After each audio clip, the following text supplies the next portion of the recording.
ngadto sa inside o mamarog kita magkaigsunan atong tagaan og respeto ang pulong sa Ginoo pero ato ning basahon yung follow ni silently diha sa Biblia magkaigsunan. Roma 12 Nag-ingon din ha,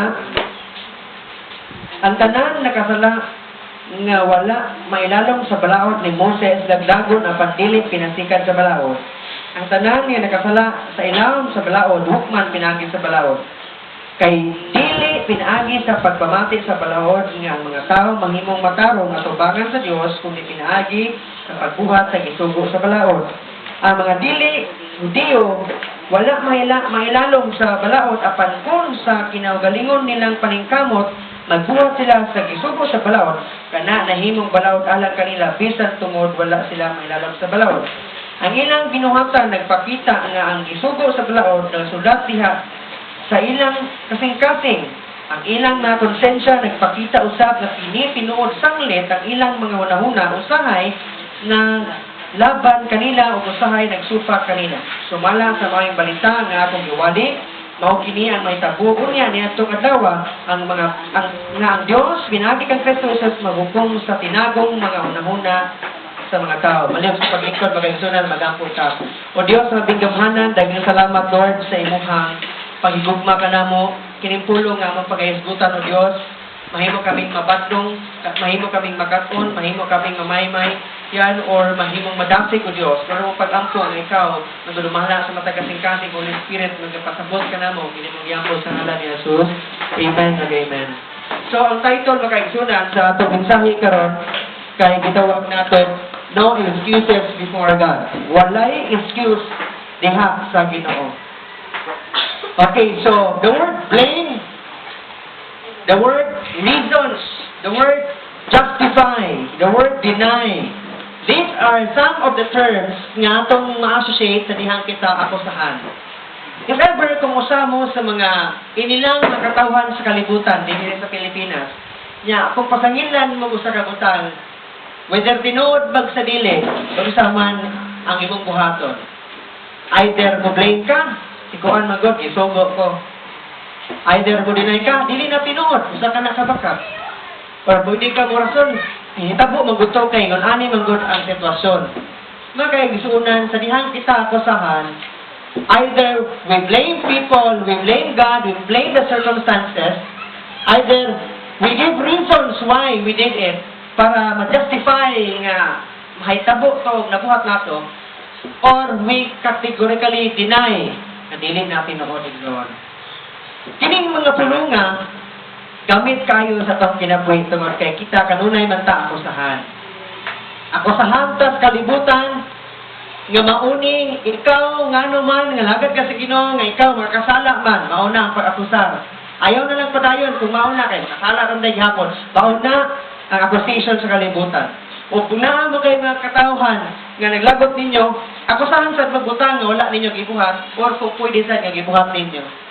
Tungod kay kitang tanan, as long as naata ning kalibutan na, pwede pa ta maakusahan. At pwede po ta mo akusar sa mga tao igsoon. Have you been accused? Nasuyan na ba mo nga na pagbintangan sa Tagalog pa? Napasangilan? Whether tinuod bag sa dili? O sa inyong gihimo? Nihatag mo rason? Did you give reasons? Ni blame mo tao? Inyong gipasangilan na ubang tao? Or did you deny inyong gipanghimakap itong mga butanga? Si San Pedro magkaigsunan, gipasanginan, sa ikaw mga ganitong sumusunod ni Kristo, no? Ikatulong ay gayon. Nasikap gipod ang manok na itong panahon na. Kaya wala pa, sa dihang mo tapigaok ng manok magkaigsunan, human na ihadyong ilimod si Yesu Kristo. Maunang natay San Pedro nga lechon manok. Ito niyang ikuha magkaigsunan. Dili ingon nga si San Pedro nagunit og manok, kay dili mo ihang manok atong magsudigaok, dili mo ihang manok. Gigamit ato ni Kristo nga ilhanan kini human na tulo ka tugaok sa manok, imong ilimod ko sa makatulo. Nagpakita to siya nga ang gibuhat ni San Pedro dito, di-deny siya, wala dili ako. Pero unsa may tabo, nagmahay, nagbasol siya, ilak siya pagmayo sa iyang gibuhat. Nidagan siya nagkaigsunan. Kita kanunay ta makasuway niini. The Bible says that a matter of our case to God, we stand no excuse. We have no reason. We have no one to blame but self, and we cannot deny it. Atubangan sa Ginoo natay kaso. Amen ba? Ang kaso nato makakasala ta sa tanang dapit sa itong kinabuhi. Ang accuser makaigsunan ang yawa, ang judge mo ang Dios. Di pasangilan tang makakasala ta. Unsa man ang imong buhaton? Mo deny ka? Atubangan sa accuser nga mo ang yawa o sa maghuhukom mo ang Dios. Dili ka dili mo ko makasala mo. Ningon ang Bible sa 1 John 1:10, imong giilad ang imong kaugalingon kung ngayon wala ka makasala. Kaya tanang tao makakasala. Kung imo pong i-blame sama ni Adan, diha sa Genesis 2, kining babae nga imong gihatag manggod, muwi naghatag ka na ito, kining prutas mo nung nakakaon ko, nakasala na hinoon ko, ning blame, nasuko ang Ginoo, exo. Pwede sa nato ba ito, na Ginoo tungod, maguni ko, nakasa ko. Pwede po nga, ato ang irason. Makasala mo Ginoo, normal, tao ra mo din. Pwede sa di mo irason na, tao lamang ako, sapagkat tayo, tao lamang. Pero magkaigsuunan, mingon ko, in the sight of God, nobody is excused. Wala tayo rason, dili ta ka-blame sa ibang tao, kita, dili po nato ma-deny. In the verse nga akong ibasa, Paul discusses the issue if whether the Gentile can still be guilty and be judged even if they have not received the literal book of the law. Kato nga verse nga akong ibasa, nagsaysay ito siya, if kining mga hintil, dili mga Hudiyo, pwede ba sila mahimong mapakasa, bisan wala sila kadawa, niining bersikulo o kining Biblia nga mga Bible. Mga kaigsunan, sa nalatig ng Biblia, ang Old Testament o ang New Testament, nagikan gid siya sa Jews, sa Israel, mga kaigsunan. Ang unang gitagaan o katungod nga paglamdag nga suwato ning Biblia ang mga Israelites. Ang mga hintil nga mao dili Israelita, kita mao ni sila. Kita ni pwede ba ta mapakasa bisan wala ta kadawat niini. Bisan dili kita giunahan og paghatag og pagsalig niini. Kundi katong mga Israelita, pwede ba ta nga mahimong mapakasa pinasikat sa dili pagtuman niini. Mao kana ang issue nga gihisgutan ni San Pablo din mga kaigsunan. So, ang unang punto na kong i-share karon is no excuse even if they have no written law. Walay excuses. Walay rason nga ikaw mahimong makalingkawa sa imong kagalingon tungod kay wala ko'y Biblia. Kaigsunan kung atubang ka sa Ginoo. Oh, Inday, unsong, ano man imong kinabay kun ani man. Sorry Lord, ako mo sa Bible pastor Lord. Sorry ko kubaw ka itong mo din ini. Nangilan yan sa pastor. O ko tagayin, Bible sa mong leader simbahan. Or, sorry Lord ha, kaya ka nang na Bible ito, nindot kayo po na mugawan Lord, kaya palaan ba? So, ako na si kampingan pagbaayo. Hala, walang rason makaiglunan at tubangan sa Ginoo. Muna nga kay Biblia kupti. Say bitaw ka magkristohan nga dugay na masunudo ko ng mga tao nga dili mao Biblia o simba mo da Biblia. Kung simba kag way Biblia, wa kay kalahian sa Katoliko. Simba way Biblia. Ang kalahian makaigsunan sa tinuray nga Kristohanon is naa si Biblia nga yakiptan. Inigbasa niya, ganahan siya, idungog niya yung tan-awon kung naa ba gyud nasuwat ba gyud. Dili ta dali magpailag bisan kinsa muwali dinhi. Nya wala may sulat kung dili magani ni supak pa man gyud dili nato dawaton. Tungod kay ang ato ang prinsipyo, ang Biblia ang atong tumanon. Gentiles have no reason, even if God entrusted the Holy Scriptures first to the Jews. Nga naman, all who stay apart from the law will also perish apart from the law. Nga ng Bible. Kung ikaw nakasala ka, bisan pa wala ang literal nga balaod ni Moses, ikaw gihapon malaglag o sa wala nga balaod ni Moses. All who sin under the law will be judged by the law. Kung ikaw po naibalaod nga ikuptan Biblia, ikaw po malaglag po pinasikan po sa Biblia. Indeed, when Gentiles, those people nga dili mga Israelita, who do not have the law, nga wala ibalaod ni Moses, do by the nature things required by the law, they are a law for themselves, even though they do not have the law. Ikaw nga wala kay baw singining balaod mga igsunan, dili gyud pwede. For example, kanong mga tao nga nasa tribo, sa imong konsensya, kay ba jud kang dili maayo mo patay tao, di ba?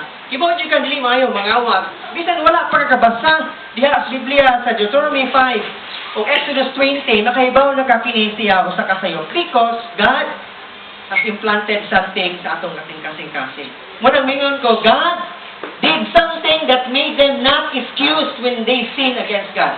Naigibuhat ang Ginoo para kung makasagani ang tao, kung madawat na niya ang punishment, wala excuses. Kung mga estudyante magkaigsunan, nganong absent man ka, nganong wala man kay nung dagang ko class record, no, may class record tanan. Inigtabi na mo, swerte, manggawas ang tanang problema. Manggawas ang tanang mga problema sa balay, problema niya, manggawas tanan. Siya sa may tubag di mo na. Agbong ka. Hindi ka maluoy nga. Kasi hindi ka na problema ko. Magawas ko. Mura po ka nag-excuse letter. Tanang mga pamilya. Halos namatay yung tanan. Sorry, kaya namatay si Kuan. Sorry na po excuse letter. Namatay na po si Kuan. Naghan na pa rin namatay. Naghan ka excuses. Magkaigdunan ang tao is fond of excuses. You know, no? People are fond of giving us reasons. Kamu, manggod. Pero kung kay Pauta, namatay discernment, kay Pauta ang tao na makakuha, you know, if kana nga rason tinud-anay ba or gigamit lang to siya nga sugarcoat kaya tinuod nga pag-istorya di ganahan mo eskwela dili ganahan mo apil ila lang gigamit kung problema nga gagmay nga rason para lang dili sama sa atong ama kay igsunan diha sa Dios naay panahon nga kita mahimong ingon ana pero dili nato kalimtan nga naay gibuhat ang Ginoo na sa tanan nga sa panahon nga kita nakasala tubangan sa Ginoo wala sa igong rason nga mingon Ginoo exempted ko because number one there is a law written in our hearts naay balaod ang Dios gibutang gipatik dinha sa sulod sa imong kasing-kasing Roma 2:15 they show that the requirements of the law are written on their asa kasing-kasing wow ako kasing-kasing puno sa balaod sa Dios. Kung puno kini sa balaod sa Dios, makita ang atong pagbuhat niini o pagtuman niini. Apan nga naman na mga tao nga wala man nakita ang pulong sa Dios sa kasing-kasing, kung gisulat man di ay kini sa kasing-kasing sa tao. Dili na itong mahibong makaigsunan tungod kay human na hagbong nakasa ang yawa o si Adan o si Eva nahimo tang naliwat atong tulo.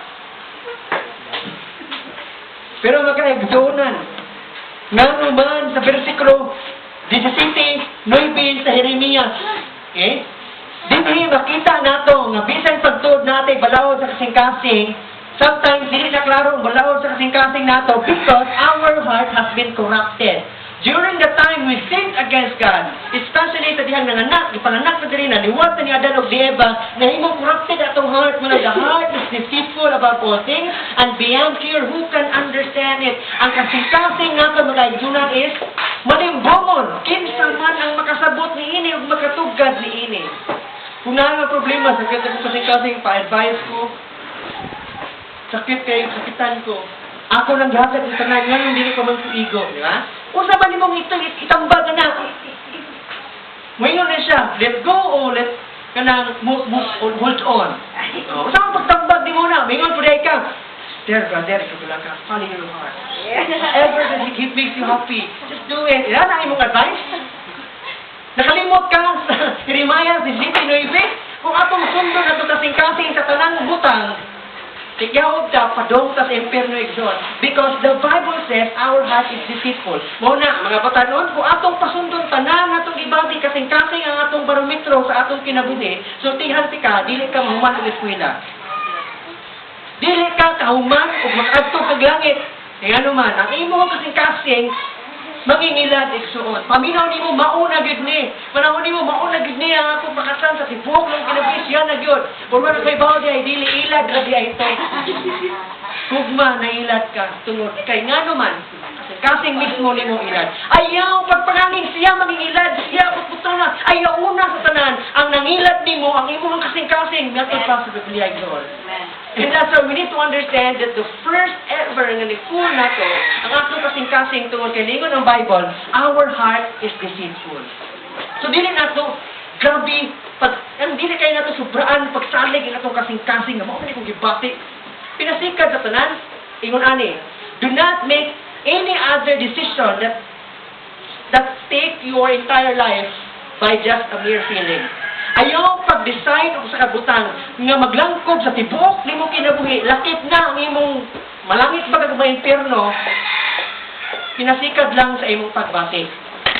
Kaya kung imuhang i-decide ang imuhang kinabuhi, whether magminyo ka, pinasikad lang sa imong pagbati, kuyaw igsuon. Because feeling is not a reliable basis of having right decision in life. Amen?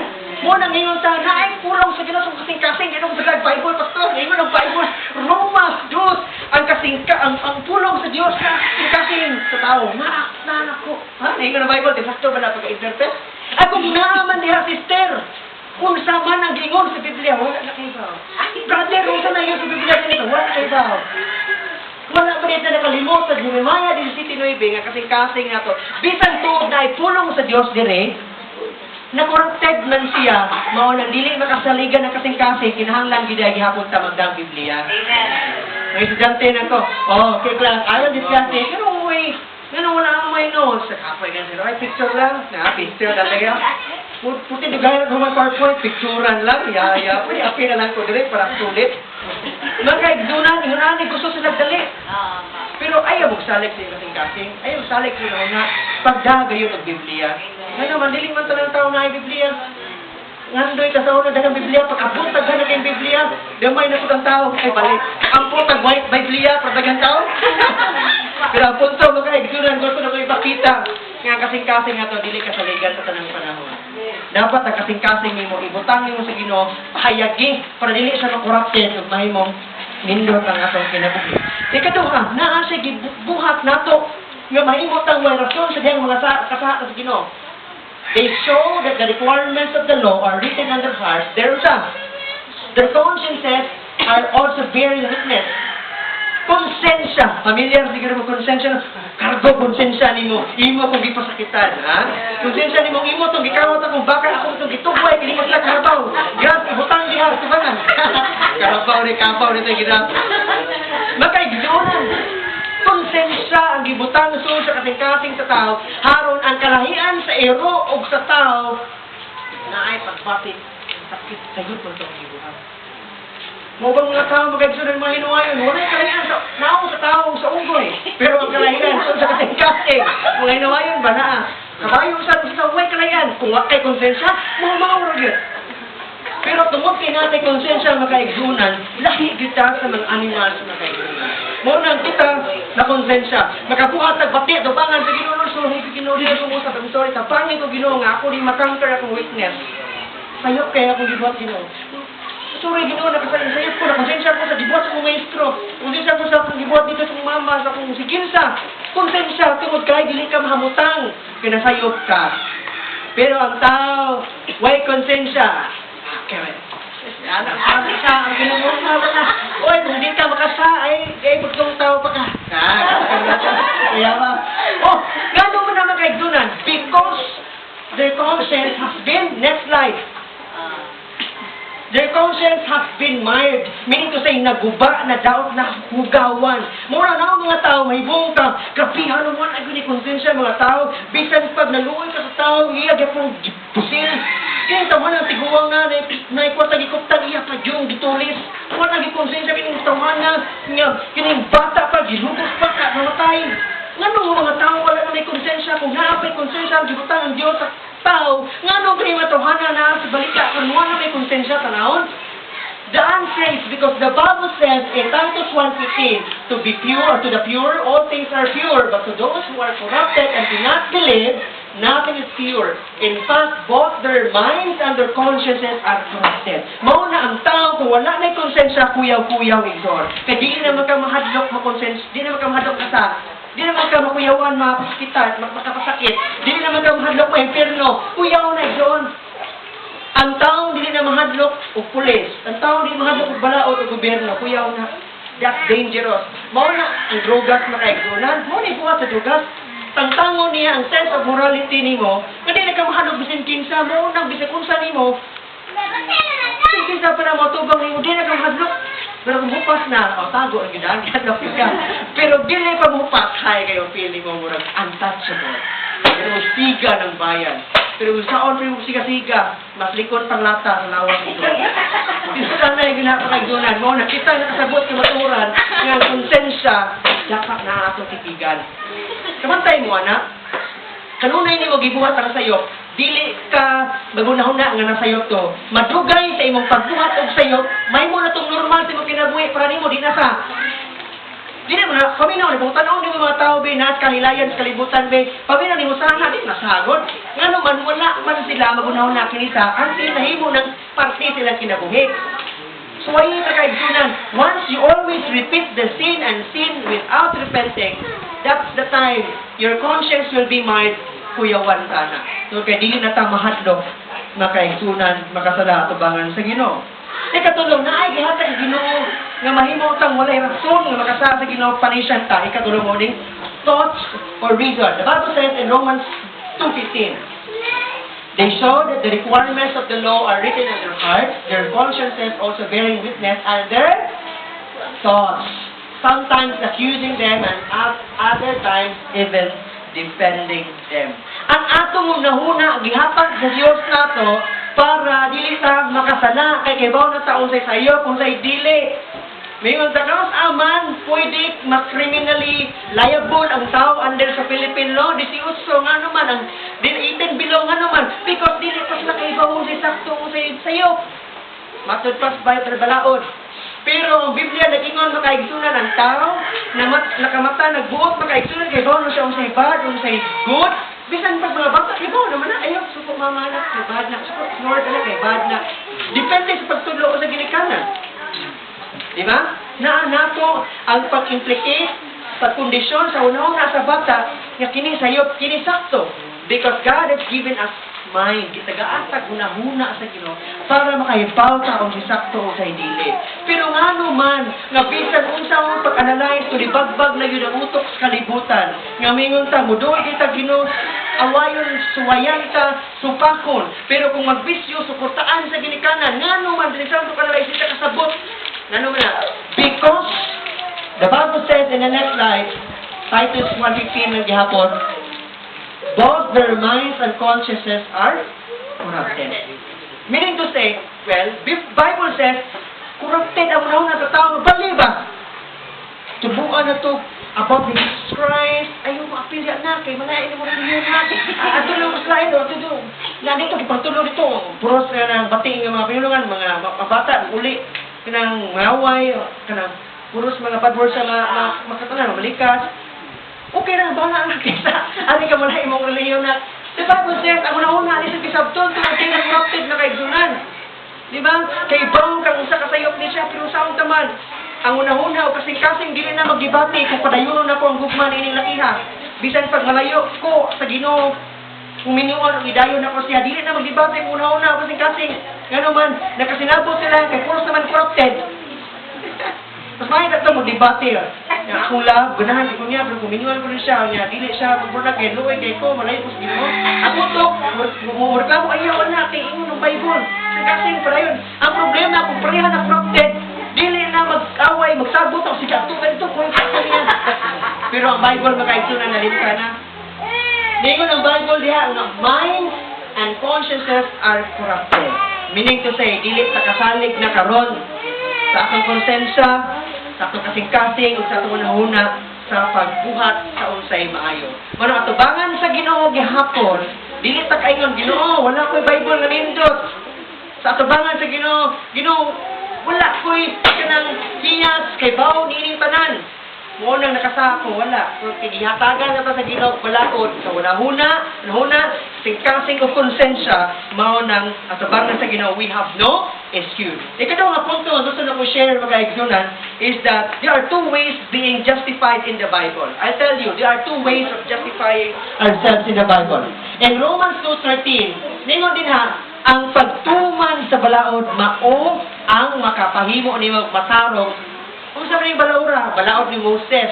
Ang balaod ni Moses nga nasulat diha sa Exodus 20 o Deuteronomy 5 or 5. Imo tong tumanon sa tanang panahon sa tibuok ng kinabuhi sa saktong rason sa pagtuman niini, perfecto ka, mahimo kang maluwas, matarong ka atubangan sa Ginoo.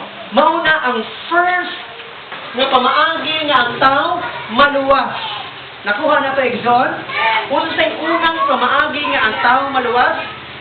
It's when ang tao mutuman sa kabuton sa Ginoo sa Biblia, tanang panahon sa kinabuhi walay sipya sa saksong rason. Kinami mga tao mutuman sa balawat ko sa iya pang rason. Do you think sa sakto ang rason, mutuman ko sa balawat sa Ginoo para malangit ko? That's not the right reason. Mutuman ko sa balawat sa Ginoo kay gihigugman ako ang Ginoo. That's the right reason. Nakaigsunan ang pagsunod sa Ginoo mauna ang rason nga mahigugmata niya. And so here, in the first way of salvation, nga na-fulfill tayo in the next slide, is that in the Bible, basaw na to ang Roma 3:20 makaigsunan, nag-ingon din ha, kay walay mahimong matarong atubangan sa Dios pinagi sa pagtuman sa balaod. Ang maghimo lamang sa balaod mao ang pagpaila sa tao nga siya nakasala. So tingnan mo makaigsunan.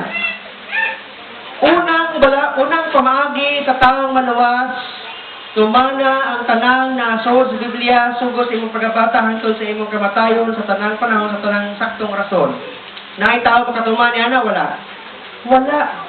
Bisan kinsa pa imong inganlan mo igsunan na abot sa punto diha mo nakasa siya. Mauna sa unang pamaagi sa kaluwasan ang pagtuman sa balad walay maluwas. Pero ang ikaduhang rason makaigsunan, pero ang kaduhang pamaagi nga himo kang maluwas is kinang importante sa Hesus Kristo iya tang pagkamatyan. Ngano man nga walay tawo maluwas pinagi sa pagtuman sa balaod. Ingon diha sa Roma 8:3 makaigsunan. Ingon din ha basahon na to. Ang wala mahimo sa balaod tungod sa kahuyang sa tao gihimo sa Dios. Gihukman niya ang sala diha sa kinaiya sa tao pinagi sa pagpadala sa iyang anak nga mianhi ingon nga tao aron paglaglag sa sala. Unsay gingon sa Biblia? Ang wala mahimo sa balaod ni Moses gihimo sa Dios. Unsa man ang wala mahimo sa balaod ni Moses? Ang pagluwas og tao.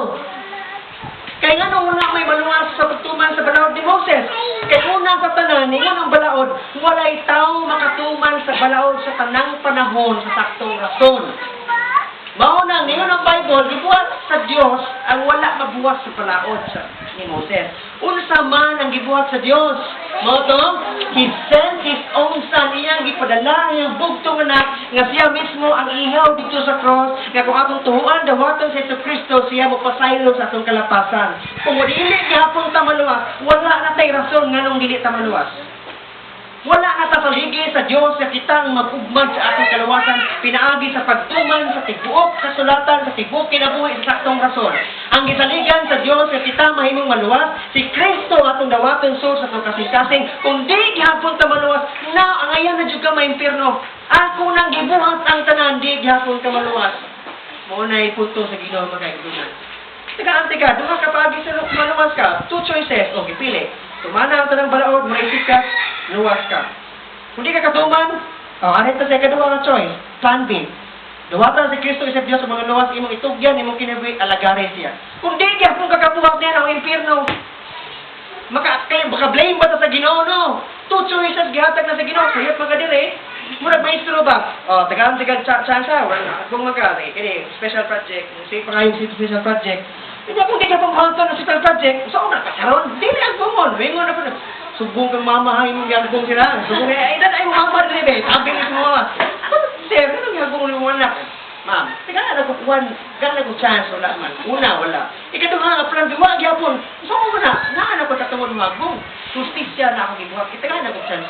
Ang taong magaigsunan, kung mahagbong sa impierno, wala siya rason mo matubang sa Ginoo, anong yagbong kung di magugma sa ka. Because, God said, itagaantay mo una, nga paagis kalawasan, mo katuman, okay, itigal chance kay Taura. Na ikaduha, ako naging para lang bukong anak, alagaran ni mo siya, sinbaw ni mo siya, huwag ipon ni mo, impierno, gito dapat. Justisya ang Diyos makaigsunan. Muna, ikaduha, in the next slide, nakita na ito din ha, nga ang Diyos, pinaagi sa pagtuo, kita mahimong matarong, kita mahimong maluwas. Dili gihapon ka kabuhat sa pagtuo nga buhi diha ni Kristo, nga makita sa imong pagkinabuhi o pagsimba niya, ang ayan na tayo impierno makaigsunan. Romans 3:20. So we are made right with God through faith and not by obeying the law. Mao na importante makaigsunan masabtan nato. O ikatulong nga punto, nga last nga akong point makaigsunan, God judges secrets through the gospel of Christ. Ang Diyos muhukom sa matag tinaguan sa tao, pinaagi sa maayong balita ni Jesucristo nga giwali ni San Pablo. Tanang taong mag-aigsunan na yung mga sekreto. Mga tao, share, tabi, may bumbit ako mga estudyante nga, tabi sa duwag mo, siluso kayo, akong dulon, mahilog. Yung kung kalain sa inyo, God, hindi naman ko ni-appeal na inyo, chika, ganito, secret naman, sir. Si secret, ko dapat kayo, di ko dapat kayo, ko na kay maestro, naon sa mo. Secret na di pwede. Dili ko kay baw, sekreto man nila. Yan ang sa mga sekreto. Nga mo kay baw. Naapod mo yung mga sekreto, kay baw yung tapat, yung tapat. Hindi ko sikreto eh. Pero tubangan sa Ginoo makaigsunan, tanang sikreto nato dayag tungod sa maayong balita ng Kristo. The Bible says in the last verse nga basahon, Romans 2:16, this will take place in the day when God judges people's secrets to Jesus Christ. Sa Kristo ang muhukom sa matag sikreto nato. Ubang mga tao, ako sikreto sa kuan na. Sama, tuwan na ha. Ano po dito na? Ako sa tinag sikreto ni mo. Kuwan lang. Kuwan na, kita na, nakaibaw na. Pero sikreto, yan po.